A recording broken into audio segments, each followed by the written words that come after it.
Hi అండి. నమస్తే. ఏడిపించే వాళ్ళు ఉన్నారని ఏడుస్తూనే ఉండకు.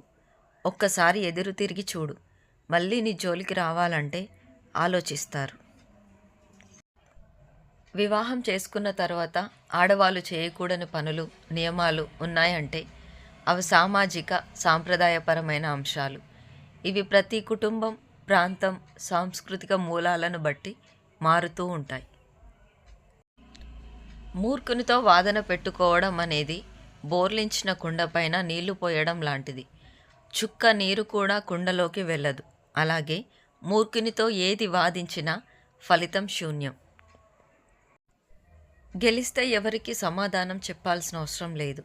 కానీ ఓడిపోతే నీ సమాధానం వినడానికి కూడా ఎవరూ సిద్ధంగా ఉండరు. అడిగిన వాళ్ళకి దానం చేయకపోయినా పర్వాలేదు, కానీ అవమానించకూడదు. రేపనే రోజు మన పరిస్థితి ఎలా ఉంటుందో ఎవరికీ తెలియదు కదా.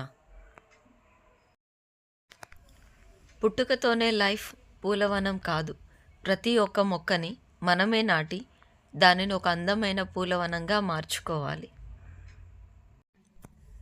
నువ్వు సంతోషంగా ఉన్నప్పుడు 10 రోజులు కూడా 10 క్షణాలుగా గడిచిపోతాయి. నువ్వు విచారంలో ఉన్నప్పుడు 10 క్షణాలు కూడా 10 యుగాలుగా గడుస్తాయి. అందుకే వీలైనంత వరకు సంతోషంగా గడిపేందుకు ప్రయత్నించండి. వ్యక్తిగా జీవిస్తే మరణం దరి చేరే వరకు జీవిస్తాం. వ్యక్తిత్వంతో జీవిస్తే మరణించిన తర్వాత కూడా జీవించే ఉంటాం. ఒక వస్తువు విలువ కొనే ముందు తెలుసుకుంటాం. మనిషి విలువ కోల్పోయాక తెలుసుకుంటాం.